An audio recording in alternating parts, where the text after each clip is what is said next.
c'était dans Ésaïe 35, 4 et Matthieu 15, 6 jusqu'à 9.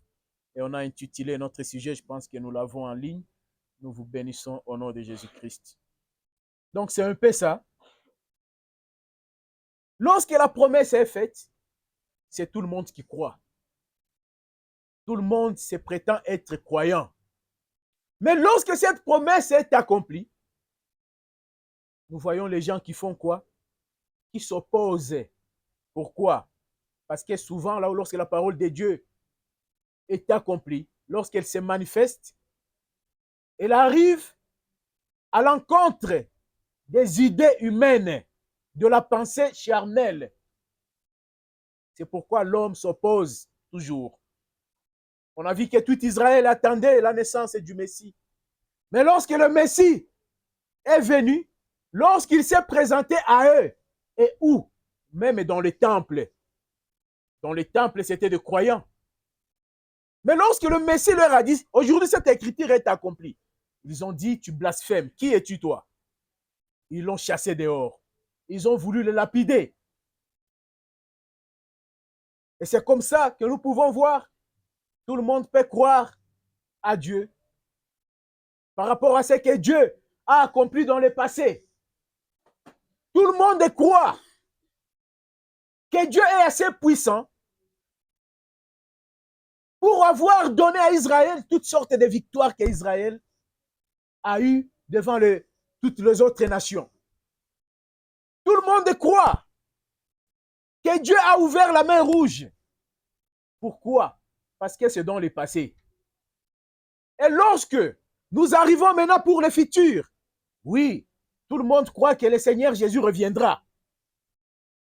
Tout le monde croit qu'il est le Tout-Puissant.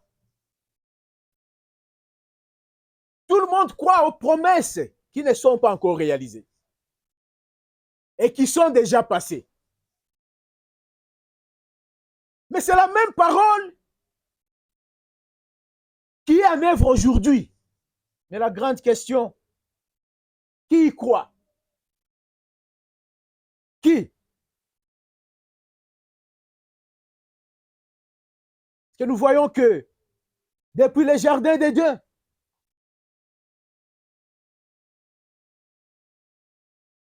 l'homme ne veut pas s'aligner à la parole de Dieu. Pourtant, l'homme doit vivre de cette même parole. Mais l'homme veut faire quoi? Veut aider Dieu. L'homme veut que la parole de Dieu se modèle à son image. Et ça, c'est depuis le jardin d'Éden. C'est pourquoi on a dit le vendredi, l'essentiel, ce n'est pas de crier que je crois que tu crois. Parce que tout Israël a bon crier à cela. Nous sommes des croyants. Nous sommes le peuple de l'Éternel. Nous sommes le peuple saint et tout consort. Mais lorsque cette parole, lorsque le Messie était parmi eux, le Messie leur a appelé hypocrite. Pourquoi? Parce qu'il a vu de l'incrédulité dans leur cœur. Il n'y avait pas la foi. Ils n'honoraient pas Dieu. C'est pourquoi nous devons faire attention. L'homme doit toujours se poser une question. Qu'est-ce que je crois?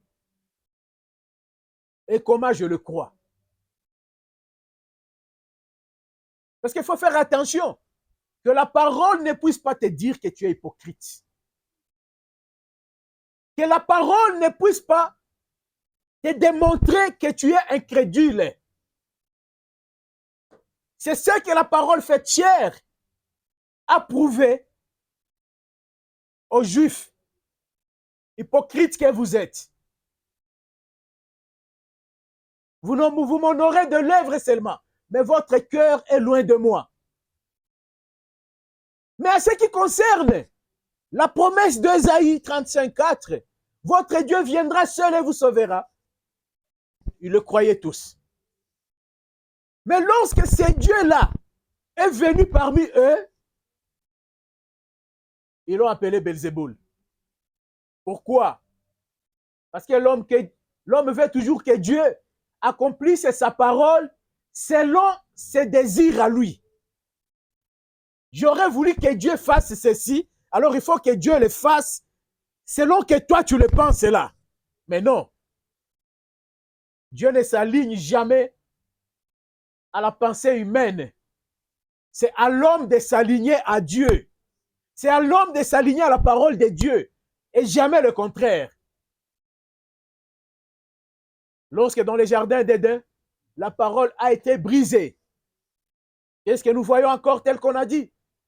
L'homme se croit toujours intelligent. C'est ça la race humaine. Elle se croit toujours sage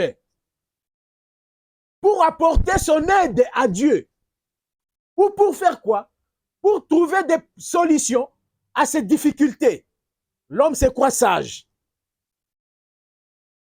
Qu'est-ce que nous voyons dans les jardins d'Éden? Après qu'ils aient brisé la parole du Seigneur, qu'est-ce qu'ils ont fait? La parole de Dieu nous dit, ils se sont fabriqués. Adam a appelé son épouse Ève. Ils ont cueilli les feuilles de figuier. Ils se sont fabriqués des ceintures pour cacher leur nudité. Là, c'était de la sagesse humaine. Et malheureusement, c'est ce qui continue jusqu'à aujourd'hui.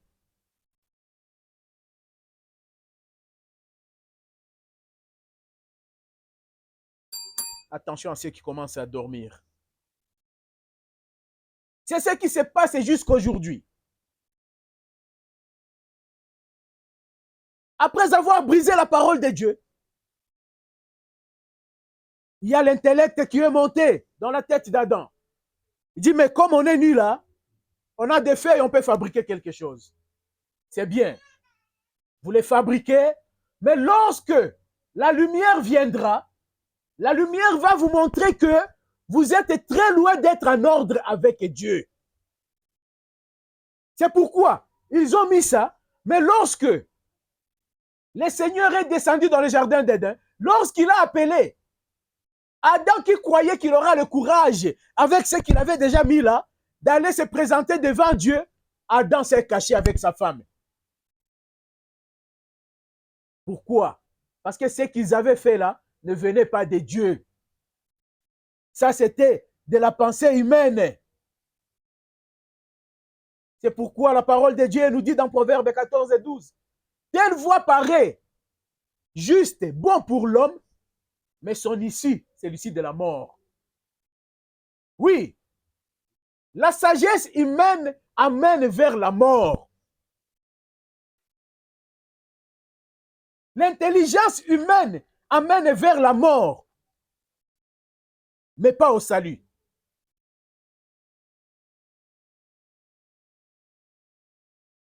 Ils vivaient dans la gloire de Dieu, mais ils ont préféré des substituts. Parce que qu'est-ce qui cachait la nudité d'Adam et Ève? C'était la gloire de Dieu. Mais ils ont brisé la parole de Dieu. Et ils ont pris maintenant des feuilles pour aller couvrir leur nudité. Pour aller couvrir leur nudité. Non, non. Ça ne pouvait pas marcher. Ça ne pouvait pas marcher. Lorsqu'on a brisé la parole de Dieu, il n'y a qu'un seul moyen de réparer cela. Il n'y a que Dieu qui peut apporter la réparation. L'homme ne peut pas le faire. L'homme ne peut pas y arriver.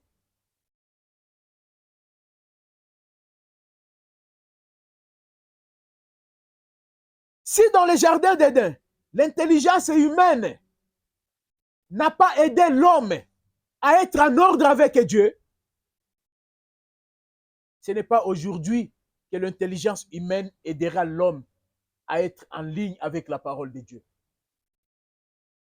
Pourtant, pour être sauvé, nous avons besoin de l'intelligence.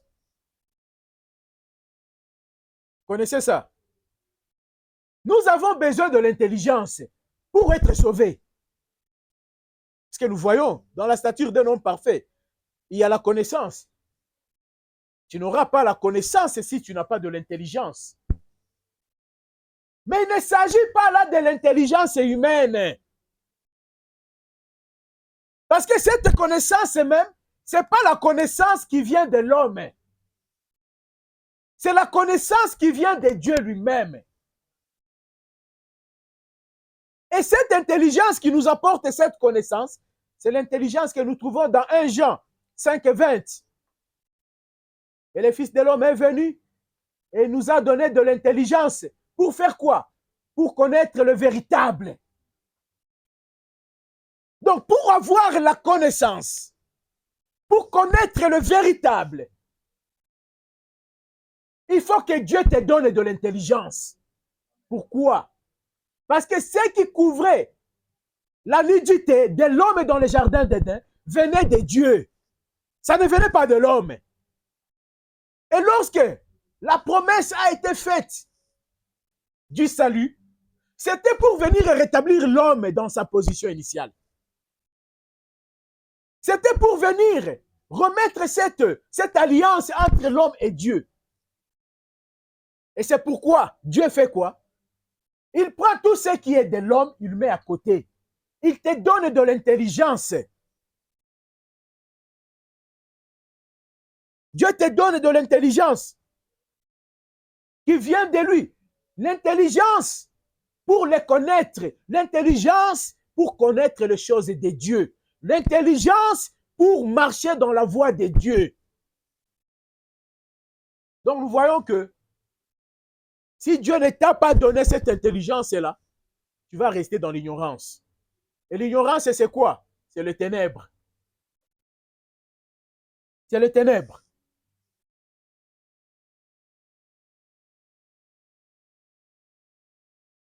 Adam et Ève, ils ont péché. Il y a eu séparation d'avec Dieu. Mais Dieu a donné cette promesse. Tout le monde a cru. Mais à son accomplissement, ils n'ont pas vu ça. Ils ont rejeté le sang promis tel que le prophète nous l'a dit l'autre fois. Le sang promis, c'était qui? C'était Jésus-Christ. Mais eux, ils ont voulu rester avec des substituts. Ils ont voulu garder leur sabbat. Marcher avec le sang des animaux. Et tout consort. Prenons un peu le prophète et continuons avec lui. Tel que j'ai dit le vendredi, on va lire un tout petit peu. C'est la même prédication, le 3e sceau de 63 mars le 20. On va prendre 120, ce qu'on a lu la fois passée. Voyons, retournons encore là-bas pour qu'on puisse continuer. 129, dis-moi. Il dit, en Éden, l'œuvre naturelle est tombée. En écoutant le raisonnement de Satan contre la parole de Dieu. Ça, c'est ce qui a amené la chute. Donc, nous voyons qu'il faut faire attention. C'est pourquoi, là, dans notre introduction, on a dit, l'homme doit se poser une question. Qu'est-ce que je crois et comment je le crois? Parce que ce qui a causé la chute dans le jardin d'Éden, la femme a écouté. Oui. Il y a eu une autre prédication qui n'était pas conforme à la parole de Dieu, qui n'était pas conforme à la loi de Dieu. Et lorsque la femme a tendu l'oreille, et nous savons que la femme typifie quoi? Typifie l'Église. Parce que ça, c'était la première Église de l'Éternel. C'était dans le jardin d'Éden. Et l'Éternel avait combien de croyants? L'Éternel en avait 2. Donc c'est pourquoi nous disons dans toute l'histoire de la parole de Dieu, nous ne voyons pas Dieu derrière des masses. Il est l'Éternel, il est le Créateur. Il pouvait en créer beaucoup pour avoir Parce que ça, vraiment, c'était la toute première église de l'Éternel. Il pouvait vraiment en créer des milliers. Mais non, il a créé deux. D'abord, il a créé d'abord une personne, Adam,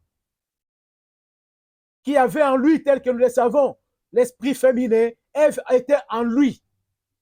Et Dieu est resté avec Adam pendant longtemps, comme ça, jusqu'à ce que Adam a terminé l'œuvre que Dieu lui a donnée.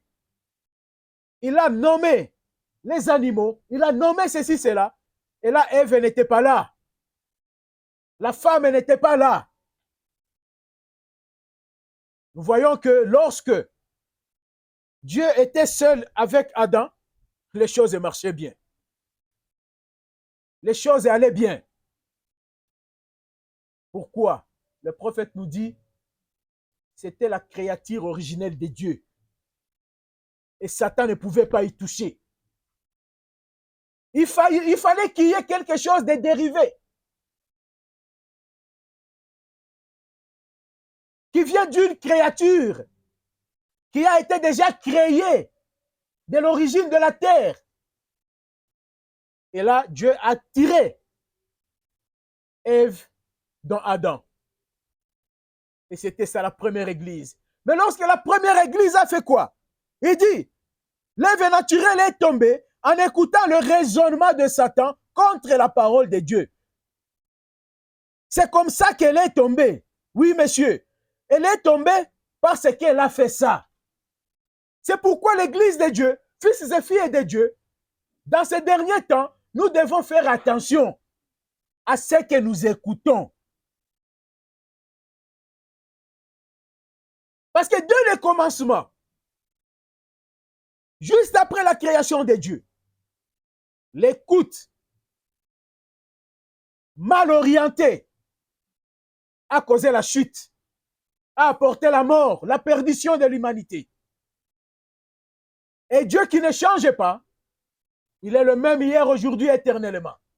Et Satan, de sa part, il reste Satan. Lui n'est pas éternel parce qu'il c'est une créature. Mais jusqu'à ce qu'il vit encore, avant sa totale destruction, il ne reste que Satan, au service du mal. Parce que lui-même, il est l'incarnation du mal. Il est l'incarnation du mal.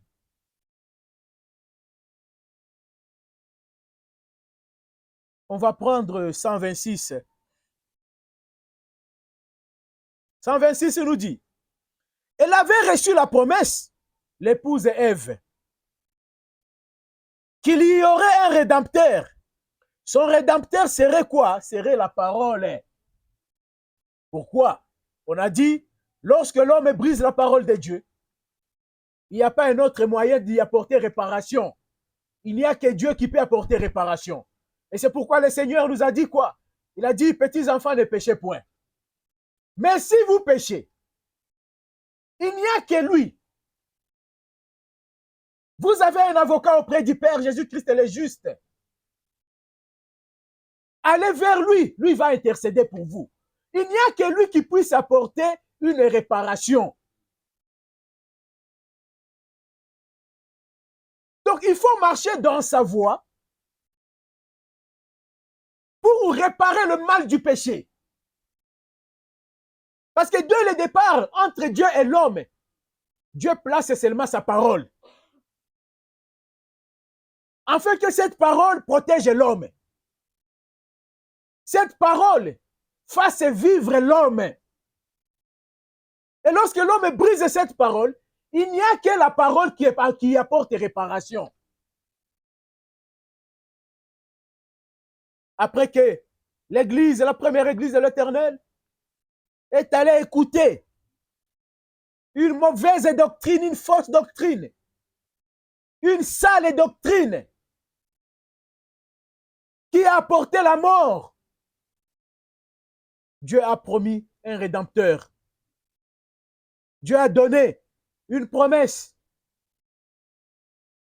Il a dit, le prophète nous dit ici, et le rédempteur serait quoi? Serait la parole, oui, parce que c'est la parole qui avait été brisée dans le jardin d'Éden. Donc le rédempteur de l'église de l'Éternel, Le rédempteur des fils et filles de Dieu, c'est quoi? C'est la parole. Il dit. Et quand la parole est venue, qu'elle a été faite chair, elle l'a rejetée. Oui, l'Église a fait quoi? L'Église a maintenant rejeté cette parole. Pourtant, dans Ésaïe 35, tout le monde a cru. Et tout le monde attendait la venue de ce Messie. Comme Ésaïe 9 nous le dit encore. C'est tout le monde qui avait cru. Mais lorsque la lumière est venue, tel qu'on l'a dit la fois passée, lorsqu'il y a le ténèbre, il y a beaucoup de gens qui se camouflent, qui se font passer pour ceux qui ne sont pas. Mais à la lumière du jour, c'est la nature de tout un chacun qui est mis à nu. C'est l'état de tout un chacun qui est mis à nu. C'est pourquoi lorsque ce n'était que la promesse, oui, tout le monde en Israël prétendait être un croyant. Mais lorsque la promesse s'est accomplie, il y a eu accomplissement. Là, c'était la lumière qui est venue éclairer, afin qu'il n'y ait rien de caché. Et la lumière a dit quoi? Non, non, je trouve les hypocrites au lieu de trouver le croyant.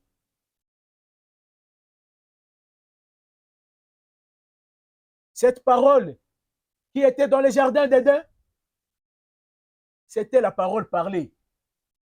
Vous croyez ça? Parce que Dieu avait prononcé, il avait dit, vous ne mangerez pas à ceci, mais vous mangerez ceci. C'était la parole parlée dans le jardin d'Éden. Et comme il a promis, le Rédempteur, qui est cette même parole qui avait été brisée, mais cette fois-ci, cette parole, elle vient comment? Elle vient en tant que la parole faite chair. Mais l'homme fait quoi? Comme l'homme veut souvent s'habituer à Dieu, dit non, non, ce n'est pas de cette manière que ça devrait venir. Lui ne devrait pas venir ainsi. D'ailleurs, celui-ci, nous le connaissons. Mais où est-ce que dans l'Ancien Testament, où l'on vous avait dit que vous ne les connaîtrez pas? Par contre, Moïse leur avait dit une chose. Il dit, Dieu vous amènera un prophète comme moi parmi vos frères. Donc vous le reconnaîtrez. Il sera ici de vos frères. Mais lorsqu'il est venu, qu'est-ce qu'ils ont dit? Ils ont dû le rejeter. Pourquoi? Ils étaient incrédules à la parole de Dieu. Ils n'ont pas voulu considérer la parole du Seigneur. Mais ils ont fait quoi? Ils ont fait ce que Adam avait fait dans le jardin d'Éden. Ils se sont fabriqués les feuilles de figuier pour cacher leur nudité, pour marcher. C'est là où ils ont placé leur foi. Mais lorsque la lumière est venue, la lumière a tout rejeté. Il lui avait été donné des substituts. Maintenant, retenez bien ça. Substitut. Il lui avait été donné des substituts pour continuer en attendant que le Rédempteur arrive. Et quand le Rédempteur est arrivé, elle voulait continuer avec son substitut. Et elle a rejeté la vraie parole. Vous le voyez? Ça, c'était l'épouse israélite. On lui a donné des substituts. On lui a donné le sang des animaux. En attendant que le sang promis puisse venir. En attendant que la parole originelle puisse venir pour leur apporter la vie éternelle. Mais lorsque la parole est arrivée, et ils étaient déjà habitués à leur substitut. Pourquoi? Ils ont dit que leur substitut n'avait pas beaucoup de conditions, n'avait pas beaucoup de ceci, de cela. Au point où, facilement, ils pouvaient combiner ces substituts-là à leurs idées. Et ils croyaient que ça marchait, ça plaisait à Dieu. Mais non. Lorsque Dieu envoie sa parole, Dieu veut que l'homme puisse vivre et marcher, pas selon ses propres pensées, mais selon la parole de Dieu. La parole faite chair.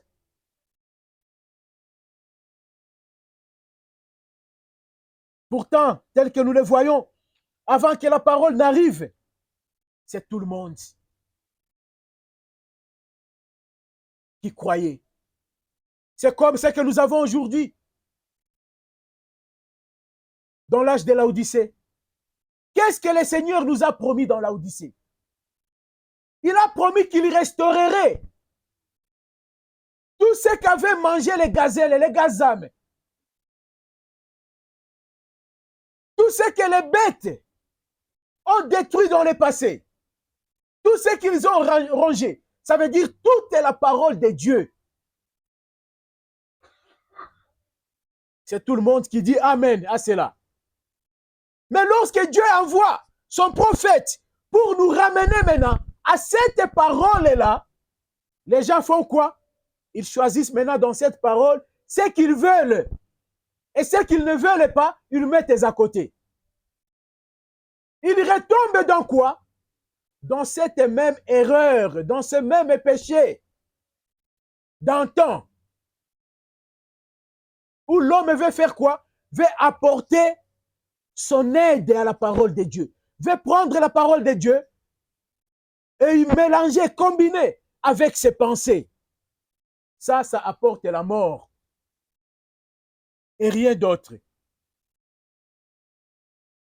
On va prendre 130 jusqu'à 131b. Il dit, l'Ève spirituelle, c'est-à-dire l'Église et l'épouse de Christ, elle est tombée aussi. Mais comment elle est tombée? Parce que nous voyons que l'Ève charnelle, l'épouse d'Adam, la première Église de l'Éternel, est tombée en écoutant les raisonnements de Satan contre la parole de Dieu. Et Satan sait comment embellir ces raisonnements. Satan, lorsqu'il va t'apporter quelque chose qui va à l'encontre de la parole de Dieu, il ne va jamais peindre au noir. Non. Il va mettre une belle couleur, une belle peinture qui va attirer pour tromper la vigilance. Mais les enfants de Dieu qui ont la connaissance de la parole de Dieu ne doivent pas tomber dans cela.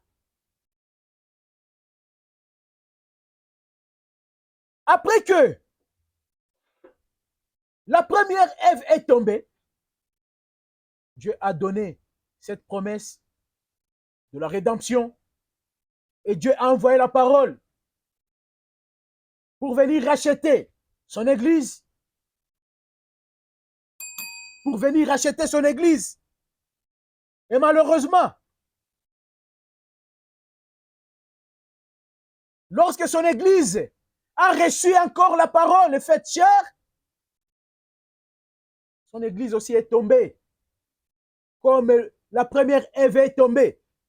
Mais voyons comment deuxième Ève est tombée aussi. L'Ève spirituelle, c'est-à-dire l'église et l'épouse de Christ, elle est tombée non pas en Éden, mais à Rome. Voyez-vous, au conseil de Nicée, c'est là qu'elle a rejeté cette église de Pentecôte qui est allée au Nicée et qui a écouté le raisonnement de Rome. Au lieu de rester attaché à la parole, elle est tombée. Nous voyons de quelle manière l'église aussi est tombée. C'est en allant où? En allant en Rome, au conseil de Nicée. Lorsque l'église primitive a fait quoi? A réuni les hommes pour débattre sur la parole de Dieu. Pour raisonner sur la parole de Dieu. Pourtant, ce que nous voyons, c'est quoi? Lorsque Jésus-Christ, parole est venue, la parole promise est venue, qu'est-ce qu'il a fait? Lorsqu'il a envoyé ses disciples aller propager l'évangile dans le monde, il n'a pas voulu que ses disciples y aillent avec leur propre intelligence. Il leur a demandé d'attendre jusqu'à ce qu'ils aient le Saint-Esprit. Pourquoi? Parce qu'il y a aussi une promesse de Dieu qui dit qu'au dernier temps, l'homme n'enseignera plus son prochain, mais que tous seront appelés disciples de l'Éternel. Comment ça? C'est lorsque Dieu opère dans l'homme. L'Esprit de Dieu enseigne l'Église de Dieu à travers les hommes que Dieu a choisis. Et c'est pourquoi même, avec la première Église à la Pentecôte, Dieu n'a pas voulu que Pierre et les autres puissent y aller sans autant avoir le Saint-Esprit. Parce qu'il fallait que l'Église puisse être conduite par le Saint-Esprit. Mais le Saint-Esprit dans qui? Dans le serviteur de Dieu. Parce que c'est ça la manière de Dieu d'agir. Dieu choisit ces hommes dans lesquels il place sa parole, il place son esprit et Dieu part en œuvre. C'est pourquoi la Bible dit nous sommes co-ouvriers de Christ. Donc nous travaillons avec Christ. Mais tu ne diras jamais que tu travailles avec Christ si tu n'as pas l'Esprit de Dieu, si tu n'es pas conduit par Christ lui-même. Sinon, face à la parole de Dieu, face à la lumière va te nommer hypocrite, comme ce fut en Jérusalem.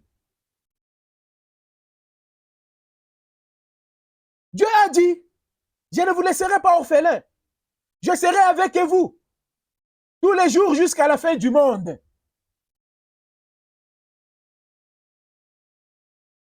Jésus a encore dit, il dit dans peu de temps, le monde ne me verra pas. Mais vous, vous me verrez. Pourquoi? Parce que je serai parmi vous et en vous. C'était ça la parole de Dieu, c'était ça la volonté de Dieu. Le conducteur de l'église du Seigneur, c'est le Saint-Esprit. Dieu n'a jamais laissé son église entre les mains humaines. Non. C'est pourquoi lorsque lui, il était là, lui étant la parole, lui étant Dieu, ils ont marché avec lui. Pourquoi? Toute question, toute préoccupation, tout problème, il revenait à lui. Lorsqu'il voulait se noyer, ils ont crié vers lui parce qu'il était là. Lorsqu'ils avaient des malades, ils les ont apportés à lui, il était là.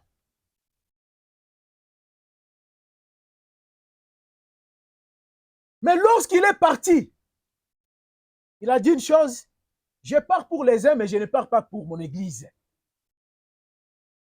Je pars pour le monde parce que le monde ne me verra plus. Mais pour mon église, je suis présent jusqu'à la fin du monde. Donc, la même manière que Pierre et les autres se sont comportés lorsqu'il était là physiquement, c'est la même manière qu'eux, ils ont continué. Parce que qu'est-ce qui a changé? C'est seulement le physique. Il était là physiquement, mais il n'est plus là physiquement, mais il est là spirituellement. Et mieux encore, il est en eux maintenant. Il est dans leur cœur. Pour faire quoi? Il dit pour les conduire dans toute vérité, pour les enseigner et pour leur rappeler tout ce que le Seigneur leur avait dit.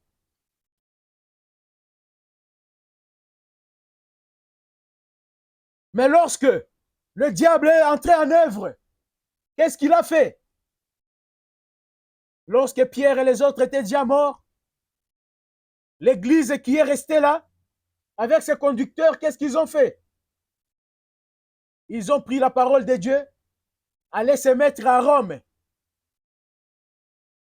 Avant cela, cette église catholique primitive avait la vérité. Vous le savez ça? Oui, elle avait la vérité. Elle croyait la bonne parole de Dieu. Mais qu'est-ce qu'elle est partie faire? Comme Ève, dans le jardin d'Éden, qui croyait à la parole de Dieu et qui, à un moment, est partie écouter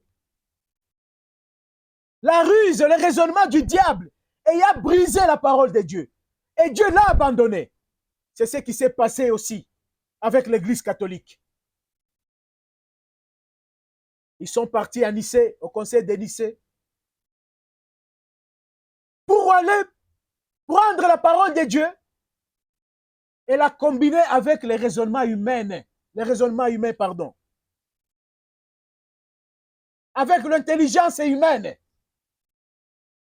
Et le Dieu qui ne change pas, s'il a abandonné Ève dans le jardin d'Éden, ou sa première église, Dieu devrait réagir de la même manière. Parce que lui ne change pas.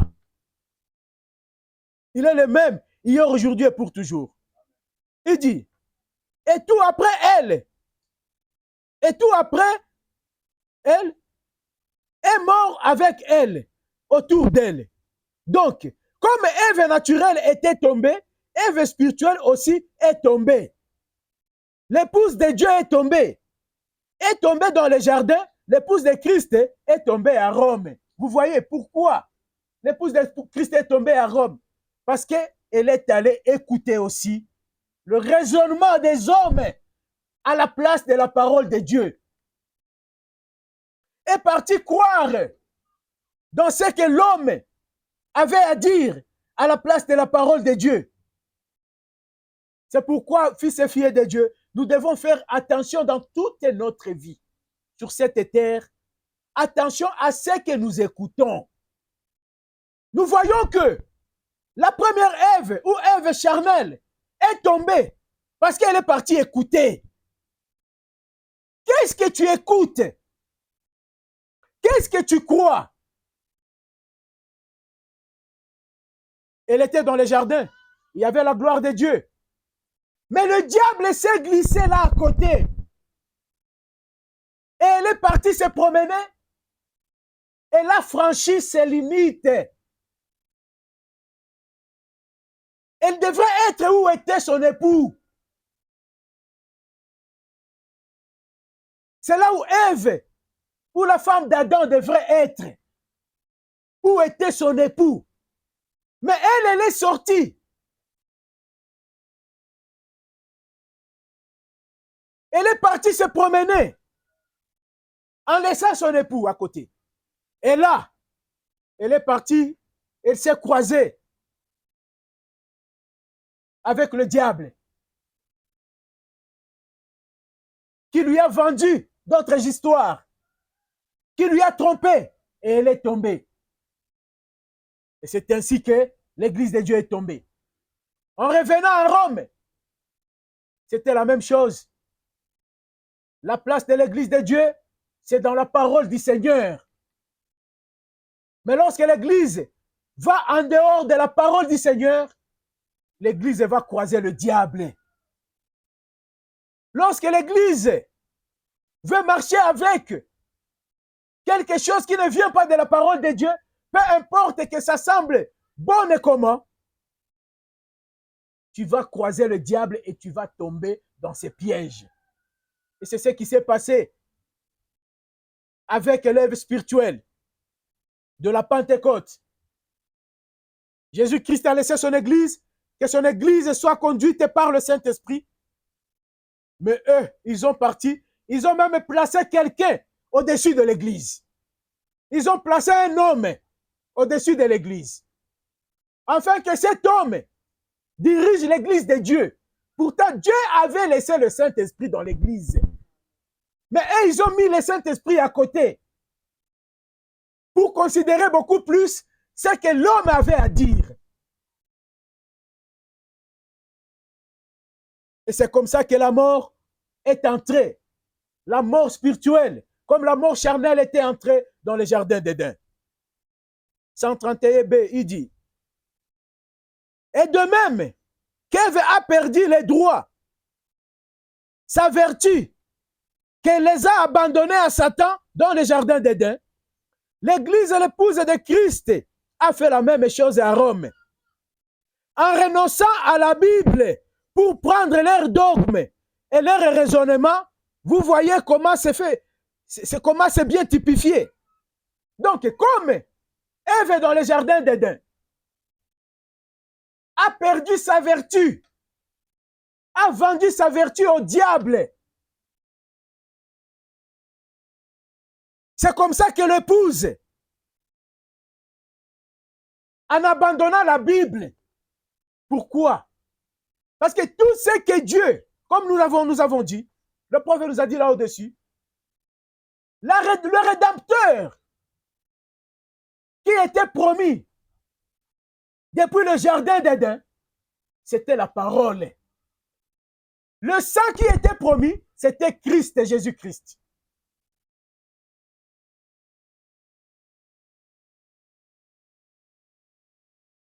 Les gens qui dorment, vous me sortez de l'onction, s'il vous plaît.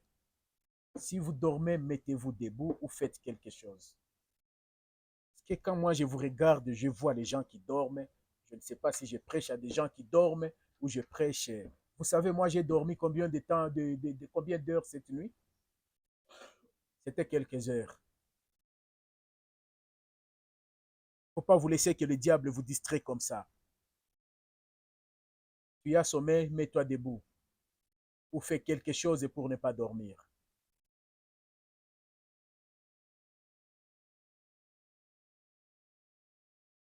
Et de même qu'Ève a perdu le droit de sa vertu et qu'elle a abandonné à Satan dans le jardin d'Éden, l'Église, l'épouse de Christ, a fait la même chose à Rome.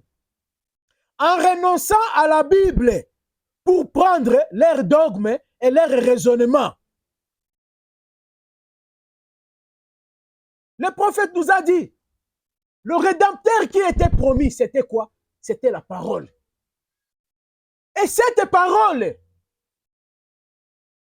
c'est la parole qui est venue et qui a été faite chair. Et lorsqu'elle est partie, elle est venue envers nous en tant que la parole écrite. Donc là, dans le jardin d'Éden, ça a commencé, c'était d'abord la parole parlée. Parce que la parole avait seulement été prononcée. Dans le jardin d'Éden, il n'y avait pas d'écrit. Personne n'en avait écrit là-bas. Il y a les Moïse et les autres qui ont commencé à écrire. Mais dans le jardin d'Éden, c'était seulement la parole parlée. La parole parlée avait été brisée par Ève là-bas.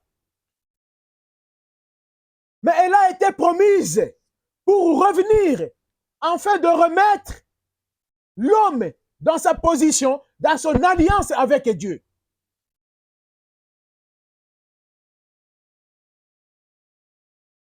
Et lorsqu'elle est venue comme ça, elle est venue en tant que quoi? En tant que la parole est faite chair.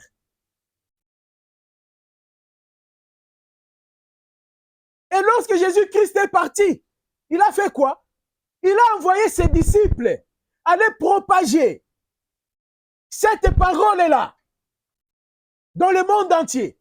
Et nous l'avons aujourd'hui en tant que parole écrite. C'est la même parole de le début jusqu'à aujourd'hui. C'est la même parole. Mais malheureusement, l'homme fait quoi? L'homme se comporte de la même manière. Comme ça a commencé dans le jardin d'Éden. L'homme veut toujours avoir un plus.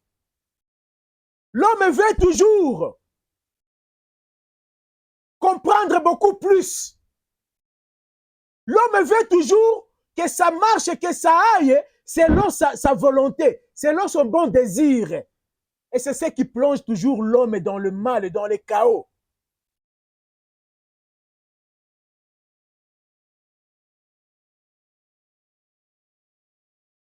Cette parole, comme ça a été brisé dans le jardin d'Éden, ça a été brisé après Pentecôte.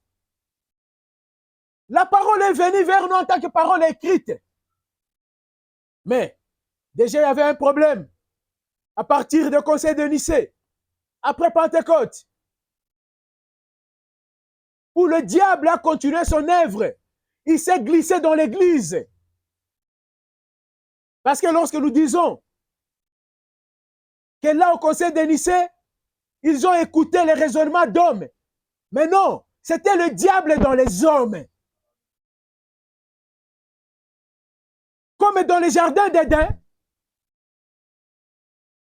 c'était la parole du diable dans le serpent. Au conseil de Nicée, c'est la parole du diable dans les hommes. Et c'est comme ça que ça continue jusqu'à aujourd'hui. Parce que c'est la même parole qui nous a été envoyée. La parole est écrite. Pourquoi? C'est ce qui avait été brisé. Dont il est question, c'est la parole. Pour que l'homme puisse se retrouver dans la gloire de l'Éternel, il est question de la parole. Maintenant, peu importe pour l'homme que cette parole est présentée sous telle ou telle forme. Mais il faut que ça soit d'abord la parole. C'est ce dont il s'agit. Parce que là, maintenant, c'est le bon vouloir de Dieu. Ça dépend du bon vouloir de Dieu. Il envoie quoi? Il envoie cette parole sous forme écrite. Mais le diable avait déjà commencé à la ronger, à y mettre son raisonnement, à affaiblir cette parole. Pourquoi? Le diable sait que le but de la parole de Dieu, c'est pour sauver l'humanité. C'est pour sauver l'homme. C'est pour donner à l'homme la place que Adam et Ève avaient perdue dans le jardin d'Éden. Le diable le sait. Et c'est pourquoi le diable il travaille afin que l'homme ne puisse pas y arriver. Et lorsque nous disons que dans le jardin d'Éden, la femme ou l'Église a écouté les raisonnements du diable, mais il faut quand même qu'on se rappelle que ces raisonnements-là n'étaient pas sur toute la parole de Dieu en globalité. C'était sur juste une petite portion de la parole de Dieu. Mais ça fait quoi? Ça a apporté le chaos. C'est comme si on peut faire quoi? On peut prendre les microbes, on t'injecte juste sur ton petit doigt ici. Il dit non, non, le reste du corps est bien. Non, non, le reste du corps ne sera pas en bonne santé lorsque le petit doigt est infecté. Et c'est ça que le diable vend à l'église. Ça, tu peux faire, il n'y a pas de problème. Ce n'est pas seulement ça le péché. Un enfant de Dieu ne devrait pas avoir ce langage. Ça, c'est le langage païen du diable. Vous pensez que c'est seulement le pantalon qui est le péché? Oui, c'est le fruit du péché. Et tu n'iras pas au ciel, une femme en mettant le pantalon. Tu n'iras pas au ciel. Parce que la parole de Dieu l'interdit. Donc vous pensez seulement que c'est le boisson qui est le péché. Oui, c'est le fruit du péché. Et toi, tu veux en défendre parce que déjà, toi, tu es un incrédule. Tu es un hypocrite. C'est pourquoi tu veux défendre l'alcool. Tu veux défendre la boisson. Tu veux le pantalon chez les femmes et toute autre chose là. C'est parce que tu es un incrédule, un hypocrite. Pareil aux gens qui étaient là à Jérusalem. Lorsque la lumière est venue, la lumière a mis au clair la nature de tout le monde. Les gens que les gens pensaient, voyaient comme des gens saints, mais lorsque la lumière est venue, la lumière a découvert que c'était des hypocrites. Et cette lumière, c'est la même lumière que nous avons aujourd'hui, qui doit montrer la nature de tout un chacun. Dans cet âge de l'Odyssée, cette parole écrite qui nous a été envoyée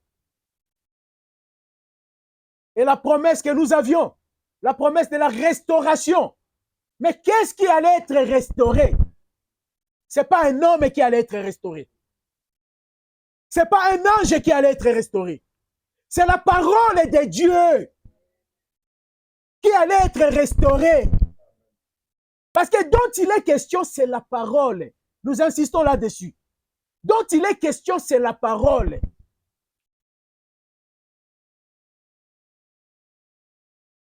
Et c'est pourquoi Dieu a envoyé William Marion Branham. Pour faire quoi? Pour nous ramener à toute la parole de Dieu. Pas à une portion. Non. À toute la parole de Dieu.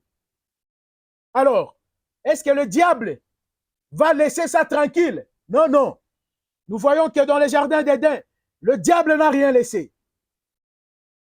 Il s'est attaqué à la parole là-bas. Nous voyons que, à la Pentecôte, juste quelques années après, le diable s'est attaqué à la parole de Dieu. Et il a utilisé qui? Il a utilisé les hommes. Il a utilisé les soi-disant serviteurs de Dieu. Parce que, tel que nous venions de le dire, là, avant Conseil de Nicée, l'Église catholique prêchait la vérité. Il baptisait au nom du Seigneur Jésus-Christ.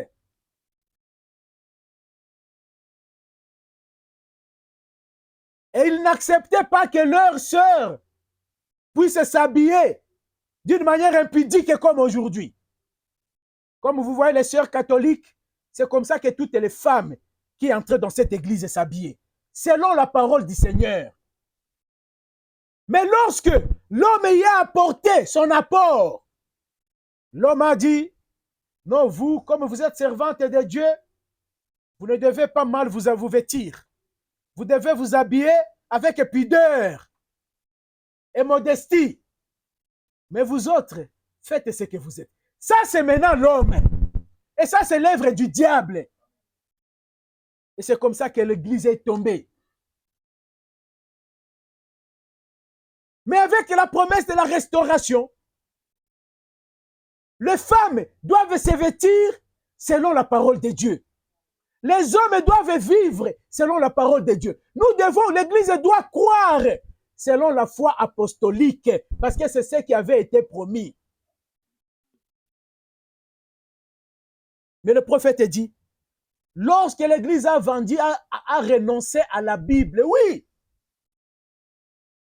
Là, si l'Église a renoncé à la Bible, là au Conseil de Nicée, et que nous avions une promesse de restauration, ça veut dire que c'est la Bible qui devrait nous être restaurée. Nous suivons bien. Là, Dieu leur avait donné la Bible, parce que c'est dans la Bible la parole de Dieu. Et au Conseil de Nicée, la Bible avait été rejetée. L'Église avait renoncé à la Bible pour écouter les raisonnements d'hommes. Et Dieu avait promis de restaurer toute la parole de Dieu. Donc, c'était restaurer la Bible dans l'Église. Et c'est pourquoi William Marion Branham est venu pour nous ramener maintenant à cette parole restaurée. La parole écrite.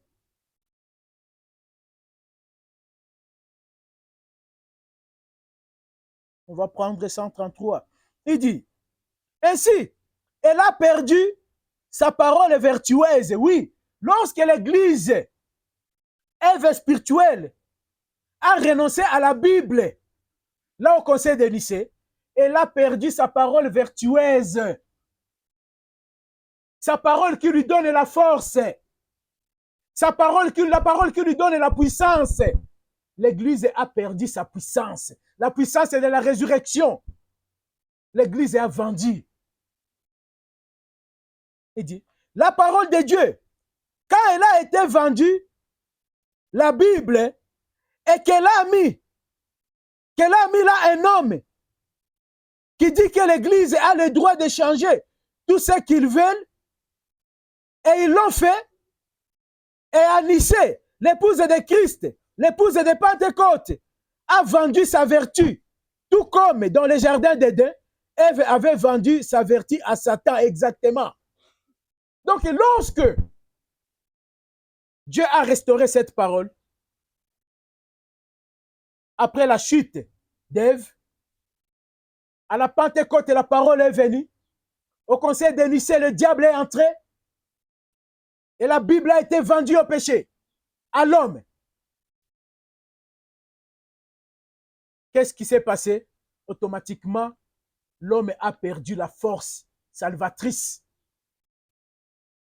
L'homme est tombé dans la mort spirituelle, comme ça s'est passé dans les jardins d'Éden. Parce que ce qui sauve l'homme, ce qui met l'homme dans la sûreté, ce n'est rien que la parole de Dieu et la parole originelle. Ce qui sanctifie l'homme pour que l'homme ne puisse pas fuir la présence de Dieu, c'est la parole de Dieu. Mais lorsque l'homme rejette cette parole, l'homme va fuir la présence de Dieu. L'homme va fuir la vérité parce que Dieu est la vérité. Et c'est ce que nous voyons aujourd'hui dans les églises du Mesdite et du Message. Des fois, on se demande, est-ce que c'est toujours le message qui est prêché? Parce que ça ne suffit pas de citer le nom de Branham, de citer la Bible, pour que tu dises qu'il y a le message. Comme on parlait hier avec frère Michael, il trouvait un pasteur qui s'est dit de ce message, qui est en train de dire non, on exagère, nous les prédicateurs de ces derniers temps. Comment expliquer que nous sommes en train de mettre les gens entre les mains de Satan? Si la Bible, si Branham a dit ça, mais Branham n'avait jamais mis quelqu'un entre les mains du diable. Ah bon? Mais la première des choses, moi je dis, ben, Branham était le pasteur de l'âge. Branham n'a jamais été le pasteur d'une église locale. Le pasteur de Branham Tabernacle, c'était Neville, frère Neville. Et puis, Branham est venu nous ramener à la parole restaurée. Et dans cette parole, nous voyons Paul qui met quelqu'un entre les mains du diable. Pourquoi? Il a dit, pour que le diable touche son corps et que son âme puisse être sauvée. Quand? Lorsque l'homme ne veut pas obtempérer à l'ordre de Dieu, à la parole de Dieu. La discipline dans l'église, c'est la parole de Dieu. Une église de Dieu, ce n'est pas une porcherie. Non. Une église de Dieu, il y règne de l'ordre. Et c'est pourquoi même la Bible dit, c'est alors que le pécheur ne résiste pas dans l'assemblée des saints. Pourquoi? C'est parce qu'il y a de l'ordre de la parole de Dieu. Dans l'église de Dieu, on ne va pas laisser n'importe quel suivre et dire parce qu'on a l'amour. Mais non, ça c'est l'intelligence charnelle. Ça amène à la mort. Nous devons marcher par l'intelligence spirituelle, ce qui nous donne la connaissance de la parole de Dieu. Parce que ça va nous guider vers la volonté de Dieu. Et c'est alors que nous serons en ordre avec Dieu.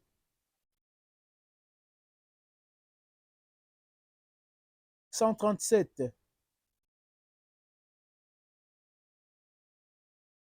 Il dit, 137b. Elle a formé une dénomination. C'est Rome qui lui a fait faire cela. Elle a formé une dénomination et elle a mis un homme à la tête. Et les méthodistes, et les baptistes, et les pentecôtistes, tous, ils ont fait pareil. Ils ont mis un groupe d'hommes à la tête. Peu importe ce que Dieu dit, vous devez le faire de la façon dont eux disent de le faire. Vous voyez un peu ça? Ça, c'est quoi? Ça, c'est le résultat du rejet de la parole de Dieu au niveau de Rome, du conseil de Nicée. Dieu a laissé l'Église sous l'égide et sous la direction du Saint-Esprit. Mais les hommes, qu'est-ce qu'ils ont fait? Ils se sont choisis quelques hommes pour mettre à la tête. Et c'est alors quand j'ai lu ceci, quand je réfléchissais sur le mot là honorifique que les gens aiment appeler les autres, révérend pasteur. Mais je me dis, je ne vois pas dans la Bible où un seul apôtre on l'a appelé révérend. Est-ce qu'il y en a? Moi, je n'ai jamais vu ça. Pourtant, s'il y avait des révérends, c'était eux. Jésus lui-même, je ne vois pas. Mais c'est ça l'homme. L'homme veut les choses qui frappent. L'homme veut avoir du respect qui dépasse même sa nature. Jésus, c'est Jésus qu'il devrait appeler révérend. Mais ils l'ont appelé Belzéboul. Mais aujourd'hui, les gens se distribuent ces honneurs-là. Mais c'est bien, c'est pas mal. Mais il faut revenir à la parole. Voir est-ce que devant la parole de Dieu, tu es digne d'être appelé révérend. Oui. Est-ce que tu es un honorable selon la parole du Seigneur, selon les Écritures, selon le message du temps de la fin? Quels sont les fruits que produit ta vie? Ta foi, elle est basée sur quoi? Qu'est-ce que tu enseignes aux autres? Parce que oui, dans la parole de Dieu, on nous parle des gens qui doivent avoir un rang honorable. Ce sont des gens qui s'alignent derrière la parole de Dieu pour remplir la commission que Dieu leur a donnée, pas selon les hommes, mais selon sa propre volonté, selon les Écritures. Mais lorsque toi, tu brises les Écritures, tu viens t'appeler honorable ou révérend. Non, ça c'est le diable qui trompe les gens. C'est le diable. Peu importe ce que Dieu dit, et te disent quoi? Il faut faire ce que les hommes là, qu'ils ont placé au-dessus de l'Église disent. Mais ça, c'est ce que nous voyons même dans le monde du message aujourd'hui. Les gens veulent prendre le Saint-Esprit, le mettre à côté et mettre Branham à la place du Saint-Esprit. Que Dieu bénisse son âme parce que lui-même avait blâmé ça. Ça, c'est l'esprit catholique. Pourquoi? J'ai toujours dit, lorsque la parole de Dieu en Apocalypse 10, lorsqu'Apocalypse nous dit que cette femme prostituée a ses filles, mais ces filles-là ne sont pas seulement les protestants, les presbytériens et les autres. C'est tout le monde qui enseigne des fausses doctrines. C'est tout le monde qui ne se base pas à la parole de Dieu, peu importe qu'il soit appelé de ce message. Parce que nous voyons une chose avec Jésus. Jésus, lorsqu'il est venu, Israël se disait de croyants. Mais lorsque eux, lui qui est la lumière, leur a sondé, il a vu de l'hypocrisie et de l'incrédulité en eux. Donc c'est la même chose aujourd'hui. Ça ne suffit pas de dire nous sommes une église du message. Je suis un croyant du message. Mais non. Qu'est-ce que tu crois réellement? Et qu'est-ce que tu appelles le message? Parce qu'il y a beaucoup de filles de l'église catholique qui se cachent maintenant dans le monde du message aujourd'hui. Qui enlèvent le Saint-Esprit à la tête de l'église pour y mettre un homme. Ce que le Saint-Esprit dit dans sa parole, ça importe peu pour eux. Mais ce que l'homme dit, ils prennent ça avec valeur. Ça, c'est l'esprit diabolique dans le monde du message.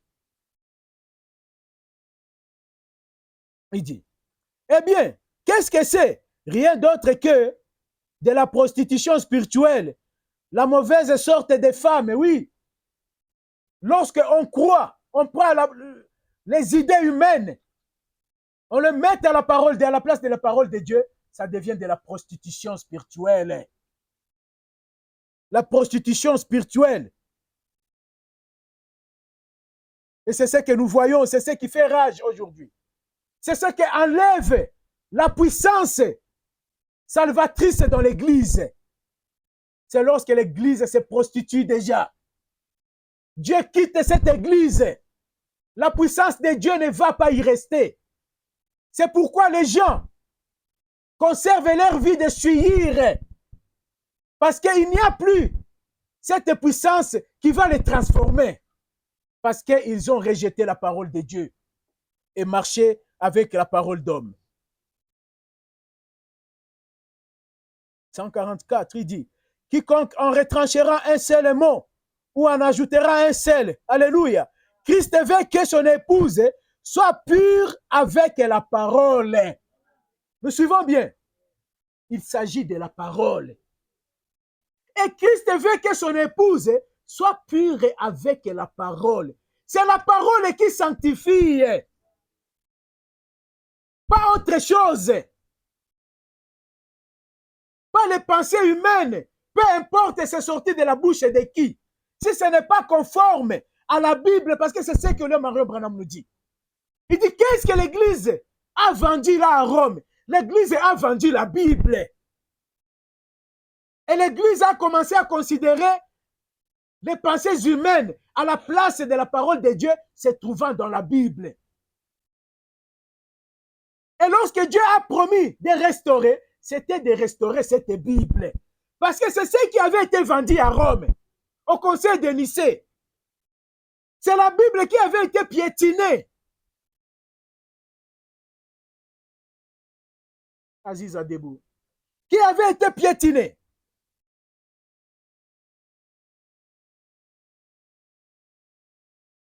C'est pourquoi Dieu fait quoi? Il nous restaure. C'est la Bible qui est restaurée. Lorsque quelqu'un va venir t'enseigner de croire quelque chose qui n'est pas dans cette Bible, il veut que tu puisses mourir comme Ève était morte dans le jardin d'Éden. Il veut que tu puisses tomber comme l'Église est tombée à Nicée. Alors là, il faut faire attention, il faut fuir loin d'une personne pareille. Très loin.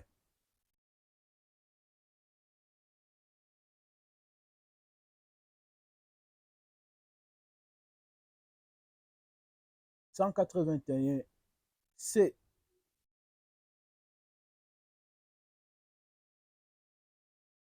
Il dit, parce que vous vous accrochez à vos traditions, vous annulez l'effet de la parole de Dieu sur vous. Vous suivez ce qu'il dit là-bas. Lorsque l'Église, lorsque un croyant, lorsque un prédicateur s'accroche à quelque chose qui n'est pas la parole de Dieu, cela annule directement l'effet de la parole de Dieu sur lui. Ça annule l'effet de la parole de Dieu sur cette Église. Ça annule l'effet de la parole de Dieu dans l'âge. Et c'est ça même la cause de tout ce qui se passe dans le monde du message aujourd'hui. Les gens qui ne vivent plus selon la crainte de Dieu. Pourquoi? Ils ont rejeté quelque part la parole de Dieu. Et lorsqu'on rejette la parole de Dieu, on ne la rejette pas toute. Il ne suffit que de rejeter une portion. Cela annule l'effet de la parole de Dieu, automatiquement. Automatiquement. Parce que vous vous accrochez à vos traditions, vous annulez l'effet de la parole de Dieu sur vous. Elle ne peut pas faire son effet, oui. C'est pourquoi les gens restent dans la souillure avec leurs péchés. Pourquoi? Ils s'accrochent à quelque chose qui n'est pas la parole de Dieu. Dieu veut que son Église, ses enfants, puissent se vider et qu'il y ait seulement la parole de Dieu en eux. Là, la parole va exercer son effet dans ta vie. Mais si tu prends autre chose qui n'est pas la parole de Dieu, tu gardes même dans ton cœur, ça va annuler l'effet de la parole de Dieu. Il faut faire attention avec ça. Ça va annuler l'effet de la parole de Dieu. C'est pourquoi des fois d'autres personnes se posent des questions du genre, mais je prie et je prie, mais je ne vois pas un changement dans ma vie. Mais non, tu t'es accroché sur quelque chose qui n'est pas la parole de Dieu. Essaie de t'examiner dans ton cœur. Tu as gardé quelque chose qui va à l'encontre de la parole de Dieu. Et cela annule l'effet de la parole de Dieu sur toi. Parce que si Dieu il est le même, si sa parole a eu les effets, si la parole a sanctifié d'autres qui nous ont précédés, si ça a sanctifié les autres aujourd'hui, parce que la parole continue à sanctifier. Si la parole est sanctifiée aujourd'hui, et si toi ça ne te sanctifie pas, ce n'est pas la faute de la parole. C'est toi qui as annulé les effets de la parole sur toi. Par rapport à quelque chose du mal que tu conserves dans ta petite vie. Il faut faire attention. Il faut faire attention. La parole de Dieu. Moi, je vous dis une chose. Quand j'essaie de me regarder moi-même, je ne sais pas. C'est vrai, peut-être quelqu'un d'autre peut dire le contraire. Mais là, vraiment, c'est moi. Quand j'essaie de me regarder, je trouve qu'il y a quelque chose que Dieu m'a ajouté depuis les 2-3 mois ici. Oui, franchement, je vous l'ai dit. Je trouve que Dieu m'a ajouté. Il y a vraiment quelque chose que Dieu a ajouté. Et là, moi, je bénis l'Éternel. Je glorifie Dieu. Je me dis, oui, la parole a encore son effet sur moi.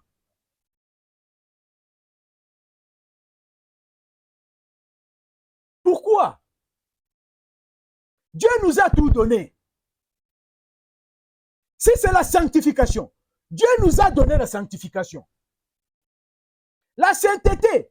Il nous a déclarés saints. Nous suivons un peu ça. Dieu nous a déclarés saints. Mais qu'est-ce qui se passe des fois dans la vie des chrétiens? Tu ne veux pas accepter dans le fin fond de ton cœur que tu es saint parce que tu veux t'attiter accrocher sur quelque chose qui n'est pas en ordre avec Dieu. Et que ta conscience te dit quand même ça, non. Mais toi, tu fais quoi? Tu t'en accroches quand même. Ça annule automatiquement les effets de la parole de Dieu sur toi. Dieu nous a donné tous les pouvoirs.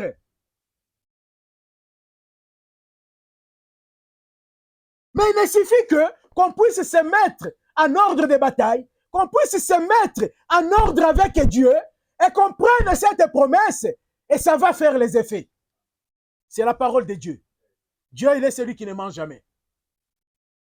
C'est la parole de Dieu.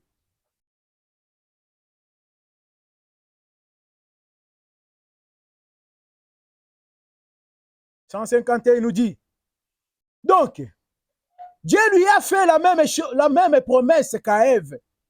Il a dit à Ève qu'il viendrait un temps où la parole reviendrait à elle. Oui, il s'agit de la parole. Vous vous en souvenez? C'est qu'elle avait perdu. Oui, elle avait perdu la parole. Et si Dieu devrait restaurer, ça ne devrait qu'être la parole. Oui. Ce qu'elle avait perdu, ça serait rétabli. En effet, il n'y a qu'une chose qui puisse rétablir, c'est la parole exactement. Il n'y a que la parole de Dieu qui va rétablir l'homme, l'église de Dieu, dans sa position initiale. Dans le jardin d'Éden, c'était la parole parlée qui était là. Lorsque la femme ou l'église, elle a perdu par le péché pour avoir écouté un enseignement contraire à l'enseignement de Dieu. Un enseignement qui a dévié peut-être d'1% seulement à l'enseignement de Dieu et l'église a perdu la force et la puissance est partie. Dieu lui a promis de lui envoyer un rédempteur. Et le prophète nous dit, ce rédempteur-là, c'était la parole. Et oui, parce que lorsque ce rédempteur est venu, c'était la parole faite chair. Cette même parole qui avait été perdue dans le jardin d'Éden. Cette même parole qui gardait l'homme dans le jardin d'Éden. C'est elle qui est venue sauver l'homme. Lorsque cette même parole a été vendue au conseil de Nicée,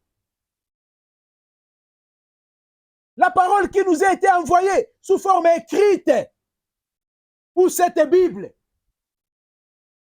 lorsque l'homme l'a vendue, c'est la parole qui a été promise d'être restaurée. Pour faire quoi? Pour venir toujours prendre soin de l'âme et de l'homme.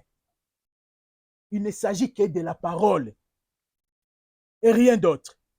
Il dit, je l'ai déjà dit, tirez un coup de fusil, si vous manquez la cible, cherchez où vous avez dévié. Il faut revenir là et recommencer. Oui. Lorsque vous tirez un coup de fusil, vous ratez votre cible. Le prophète dit, cherchez où vous avez dévié. Il faut revenir par là pour recommencer. N'allez pas ailleurs. Qu'est-ce qui avait été brisé dans les jardins d'Éden? C'était la parole de Dieu.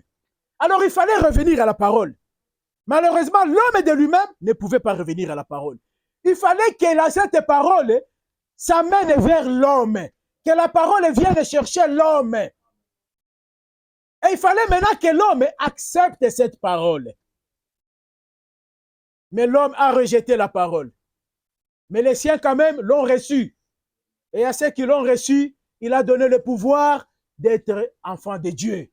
Oui, à ceux qui l'ont reçu. Donc, le pouvoir là se trouve, c'est dans la parole. Le pouvoir de devenir enfant de Dieu.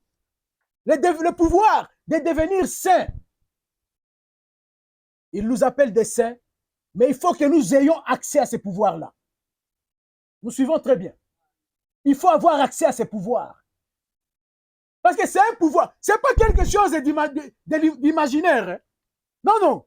La sainteté dont nous parle Jésus-Christ, dont nous parle la Bible, ce n'est pas quelque chose d'imaginaire. Non. Il y a la puissance salvatrice dans la parole de Dieu. Lorsque tu crois dans cette parole de Dieu, c'est cette puissance qui est là-dedans qui fait de toi un saint devant Dieu.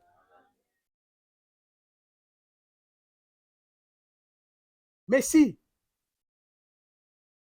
tu doutes d'une seule parole de Dieu, ça brise cette chaîne. Tu vas rester seulement avec les écrits, mais la puissance ne sera pas avec toi. La puissance ne sera pas avec toi.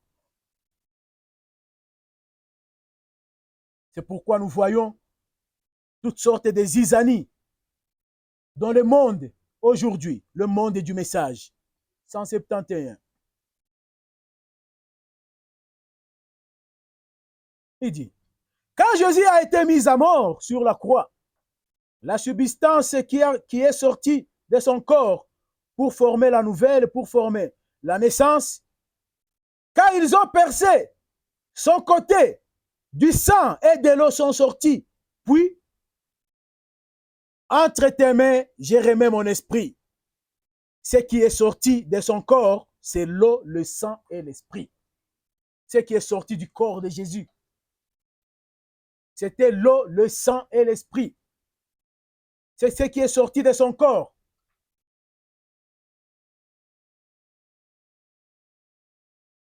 Et pour que l'homme puisse être reçu, puisse entrer dans le corps de Christ, ça doit être à travers ces choses. C'est alors qu'il a dit à Nicodème, si l'homme n'est né de nouveau, il ne peut entrer dans le royaume des cieux. Oui, on y entre par la nouvelle naissance. On y entre par la nouvelle naissance. Et on ne peut jamais arriver à la nouvelle naissance si ce n'est que dans la parole de Dieu, dans la parole écrite, en alignant nos vies exactement avec cette Bible.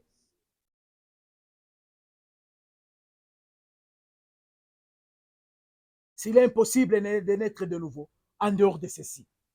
Impossible. Impossible de naître de nouveau avec les pensées humaines. Les pensées humaines ou tout ce qui va contraire à la parole de Dieu, ça amène à la mort. Et ça, c'est automatique. C'est automatique. C'est nous les hommes qui blaguons avec ça. Mais c'est quelque chose qui se passe automatiquement. Lorsque ça s'est passé dans le jardin d'Éden, Dieu n'a pas entendu, n'a pas attendu. Il n'a pas mis du temps. Dieu est bon envers nous, mais il faut que nous soyons aussi corrects avec Dieu. Lorsque Dieu t'a donné sa parole, il faut que tu t'alignes derrière cette parole. Parce que Dieu est jaloux de sa parole. Et Dieu sait une chose. Dieu ne peut pas laisser sa parole tomber entre les mains du diable. Mais Dieu sait que lorsqu'il te donne sa parole, si tu ne protèges pas aussi cette parole, tu vas laisser sa parole tomber entre les mains du diable. C'est pourquoi Dieu fait quoi? Dieu, il te punit directement. Dieu, il se sépare de toi. Pourquoi? Tu choisis mal, c'est au détriment de ton âme, c'est au détriment de ta vie. Mais l'objectif de cette parole, c'est quoi? De la restauration, c'est quoi? Dieu veut que nous puissions revenir à notre position initiale. Dieu veut que nous puissions rester dans cette nouvelle alliance telle que nous l'avons vue l'autre fois. Mais quand est-ce que nous serons dans cette alliance avec Dieu? C'est lorsque nous allons rester dans la parole. Et dans quelle parole? La parole écrite, telle que Dieu nous l'a envoyée. Nous ne devons pas commettre l'erreur que Ève avait commise dans le jardin d'Éden. Nous ne devons pas tomber dans l'erreur du conseil de Nicée. Mais nous devons faire quoi? Garder la parole originelle de Dieu telle que Dieu nous l'a envoyée. Gardez cette Bible. Nous ne devons pas vendre tel que le prophète dit. L'Église catholique a vendu la Bible. Et aujourd'hui, ce n'est pas seulement l'Église catholique. Même dans le monde du message, les tonnéristes, ils ont vendu la Bible. Peu importe combien de versets tu vas lui montrer, que tout homme est menteur, par exemple, lui, il te dira, non, non, non, non, non, non, non. Branham a dit, Branham ou rien, moi, je m'arrête par là. Non, non, Branham, c'est mon absolu. Non, ça, ce n'est pas un enfant de Dieu. L'absolu d'un enfant de Dieu, c'est la parole de Dieu. Dans les jardins d'Éden, il fit question de la parole. À la Pentecôte, il fit question de la parole. Ce qui a été promis, il est question de la parole. C'est la parole et rien que la parole. Je saute quelque chose et si je prends ça, ça va nous prendre du temps. Lisons quand même 184 pour clôturer. Et puis ce que j'allais donner ici, ça allait être, c'est une partie d'enseignement. Et là, je ne vais pas donner ça avec l'atmosphère que je vois aujourd'hui. 184. Donc, elle était morte, oui, lorsqu'elle a vendu sa vertu, elle est morte. Lorsque l'Église a vendu la Bible, l'Église est morte. Et nous, la Bible nous a été restaurée aujourd'hui à travers l'homme de Dieu, William Marion Branham. Devons-nous aussi vendre la Bible? Devons-nous aussi vendre notre vertu? La puissance qui est dans la parole de Dieu? Non. Mais nous devons rester dans la Bible. Il dit, pourquoi? Afin que nous ne soyons pas morts. Et maintenant, si les églises voulaient oublier leur credo, oublier leur dogme, pour prendre la Bible simplement et réclamer la promesse, alors elle ferait son effet sur eux. Vous suivez un peu? Si les églises pouvaient oublier tout ce qui est contraire à la Bible et prendre uniquement cette Bible et réclamer maintenant les promesses qui se trouvent dans cette Bible, les paroles qui sont dans cette Bible feraient l'effet sur l'Église. Si un chrétien, une chrétienne, tu peux ôter de ton cœur tout ce qui n'est pas de Dieu et prendre uniquement les paroles qui sont dans cette Bible et réclamer les promesses qui sont là-dedans, cette parole fera effet dans ta vie. Il dit, mais vous voyez, Jésus a dit, vous, par vos traditions, vous annulez l'effet de la parole de Dieu sur vous. Oui. Autrement dit, nous pouvons aussi dire, des fois par nos habitudes, qui ne cadrent pas avec la parole de Dieu, nous annulons le fait de la parole de Dieu sur nous. C'est pourquoi un chrétien, tes habitudes doivent provenir de la Bible, de la parole de Dieu. C'est pourquoi même la Bible nous a dit, concernant même le pensée, il dit, ayez les sentiments qui étaient en Christ. Oui, c'est pour éviter que tu puisses avoir d'autres sentiments, parce que si tu as quelque chose qui va à l'encontre de la Bible, ça va annuler l'effet de la parole de Dieu sur toi. Il dit, eh bien, c'est ce qui se passe aujourd'hui avec l'élève spirituel. Vous voyez, l'épouse spirituelle d'aujourd'hui, la prétendue, l'Église, elle prend la parole de Dieu et elle ne veut pas l'accepter. Et elle accepte des dogmes à la place. Par conséquent, la parole ne fait pas son effet sur elle. Vous voyez, parce qu'elle a essayé d'injecter son credo à la parole. Et ça ne marchera pas. Maintenant, ce qu'il nous faut aujourd'hui, c'est quoi? C'est prendre la parole de Dieu. C'est ce que nous devons faire. C'est prendre la parole de Dieu et nous débarrasser de tout ce qui n'est pas de la parole de Dieu, de tout ce qui ne vient pas de cette Bible. Nous devons nous en débarrasser. La nouvelle naissance, le don du Saint-Esprit, c'est une promesse que Dieu a donnée à son Église, à quiconque croit. Mais il faut qu'on se pose une question. Qu'est-ce que je crois? Et comment je le crois? En partie ou en totalité? Si c'est en partie, ça annule les effets de la parole de Dieu sur toi. Si c'est en totalité, prends, restez-y, crois seulement, Le Dieu qui est éternel, qui ne change pas, te tiendra sa promesse. Que Dieu vous bénisse au nom de Jésus-Christ.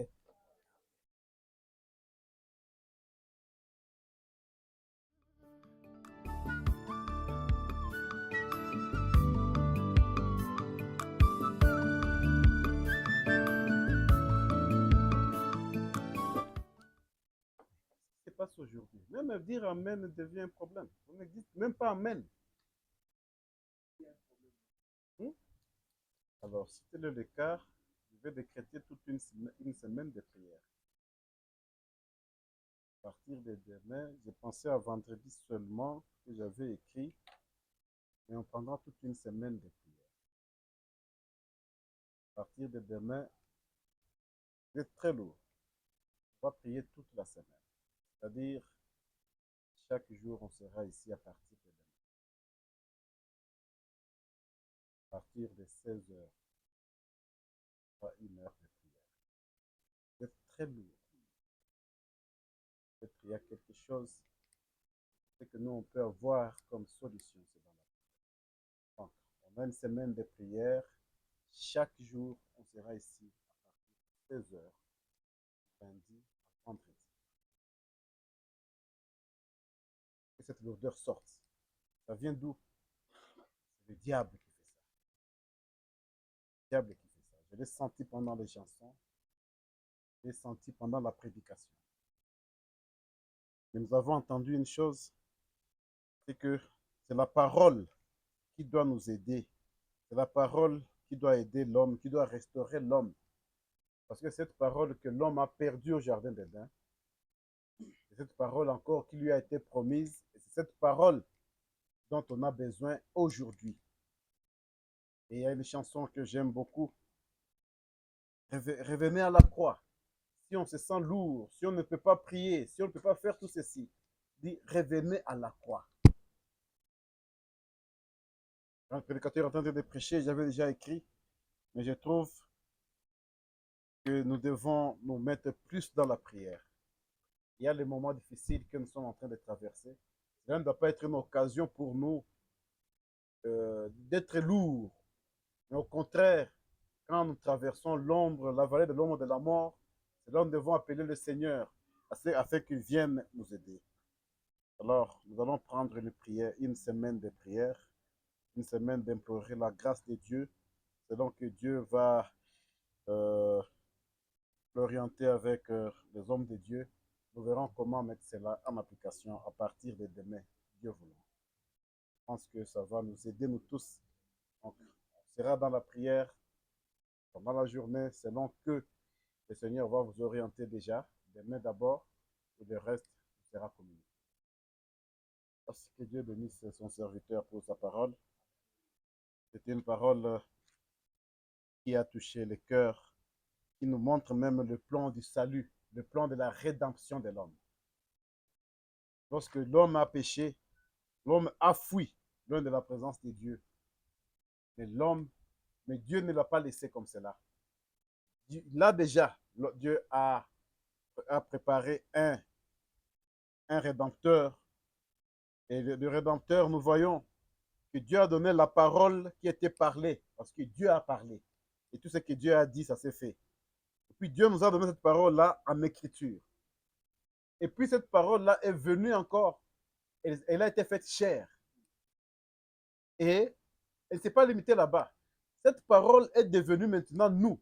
Parce qu'elle doit être dans le croyant, dans le chrétien qui croit en cela. Que Dieu bénisse son serviteur pour toutes ces choses. Ce sont des choses qui sont merveilleuses, qui sont bonnes à entendre. Et pas seulement entendre. La parole de Dieu dit, heureux l'homme, celui qui entend et qui met en application ce qu'il a entendu. Nous allons prier pour congédier notre culte de ce matin. Que David pouvait nous orienter avec une chanson, un couplet.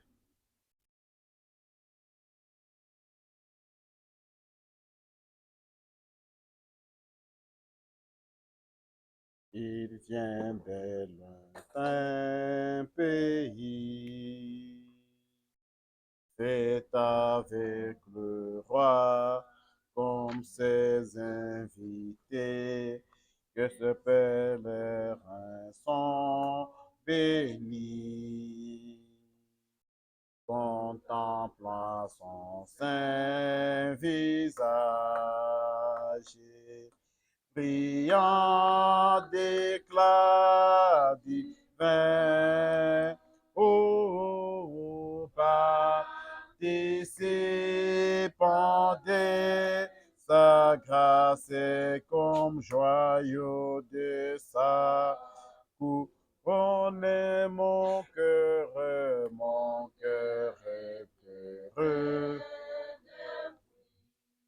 Mon cœur doit être heureux depuis que Jésus m'a libéré. Et ces bonheurs-là, ce n'est pas seulement le bonheur qu'on parle dans la bouche, mais ça doit être le bonheur que nous croyons. On ne doit plus porter les fardeaux des soucis. On ne doit pas être lourd avec les soucis. Oh, mon âme était noire comme nuit. Oh, oh, oh, mais nous avons entendu que lorsque le soleil, lorsque la lumière sort, ça chasse tous les ténèbres. Ça, c'est chaque chose qui n'est pas de la parole de Dieu. Et quand ça chasse, nous devons crier victoire, car Jésus m'a libéré. Oh Dieu Tout-Puissant. Oh Jésus, reviens. Bientôt. Ça doit être la prière de tout un chacun, que le Seigneur revienne. Nos peines sont finies. Mais la question est posée, si notre Seigneur revenait,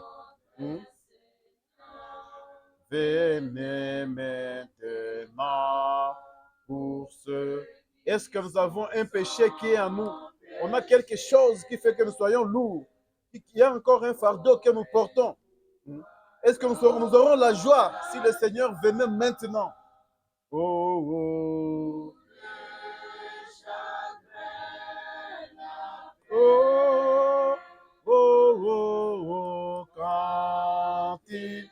quand le Seigneur viendra, nous le rencontrerons là dans la gloire. Oh Dieu Tout-Puissant. C'est ça, c'est que notre prière. C'est ça notre désir. Mon cœur heureux depuis que Jésus ne m'a pas libéré aujourd'hui. Jésus ne m'a pas libéré hier. Mais Jésus m'a libéré avant la fondation du monde. Oh Dieu Tout-Puissant. Nous n'avons plus à porter le fardeau aujourd'hui. Mon joug est si doux pour moi, mon âme était noire comme nuit. Mais les ténèbres enfouies, oh, oh, oh, maintenant j'écris victoire, car Jésus m'a libéré. Dieu notre Père, le Dieu d'Abraham, Dieu d'Isaac, Dieu de Jacob, toi le Père qui a créé toutes choses par ta parole. Toi, Seigneur Jésus, qui a mené ta parole à être écrite, ô Dieu, car tu es le premier à avoir écrit, Seigneur, quand tu donnais à Moïse les commandements, Seigneur Jésus, qui devrait conduire le peuple d'Israël dans le désert. Quand tu donnas, Seigneur, le commandement qui devrait nous conduire l'Église aujourd'hui, Père éternel. Et quand tu donnas, Père Saint, à ce que, Seigneur, la parole nous parvienne par les écrits, Seigneur Jésus. Père Saint, c'est toi encore qui es venu, qui a porté la chair humaine, et la parole a été faite chair, et l'a habité au milieu de nous, ô Dieu Tout-Puissant. Et à tout celui qui a cru, Père, il est écrit que tu lui as donné le pouvoir de devenir fils de Dieu, de devenir enfant de Dieu. C'est pourquoi ce matin, Père, nous sommes venus pour, Père éternel, écouter encore ta parole, pour venir, ô Dieu Tout-Puissant, t'apporter nos fardeaux, nos soucis, Seigneur Jésus, afin que, Père éternel, tu nous donnes ton joug, Père Saint, qui ne pèse pas, ô Dieu Tout-Puissant, mais ton joug qui fait de nous des fils et filles de Dieu.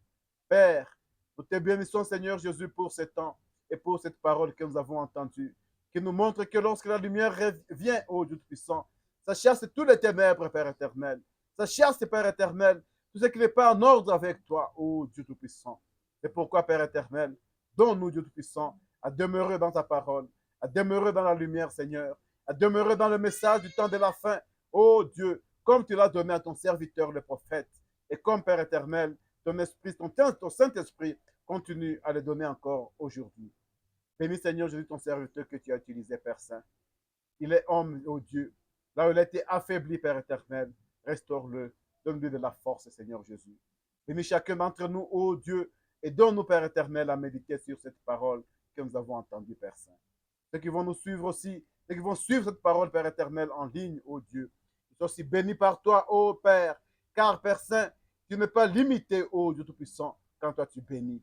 C'est pourquoi, ô Père éternel, souviens-toi de tous nos frères et sœurs, partout là où ils sont, Père Saint, nous abandonnons aussi entre tes saintes mains. Regarde au milieu de nous, Seigneur. S'il y a ceux-là qui sont souffrants, malades dans leur corps, ô Dieu, nous appelons ton saint nom, car tu nous as promis la guérison, Seigneur. Nous venons à toi, Père éternel. Nous appelons ton saint nom, Seigneur Jésus, sur tes fils et filles. Tu connais, Seigneur, nos besoins. Tu connais toutes choses, Père Saint, que nous abandonnons entre tes saintes mains. Et lorsque nous voulons rentrer, laisse que ta paix parte avec nous et que ton Esprit Saint, que tes anges, Père éternel, nous guident, nous protègent. Veille sur nous, Père éternel, tel que tu l'as promis dans les Saintes Écritures. Nous le demandons en ton Saint-Nom, Jésus-Christ. Amen. Que Dieu bénisse. Amen.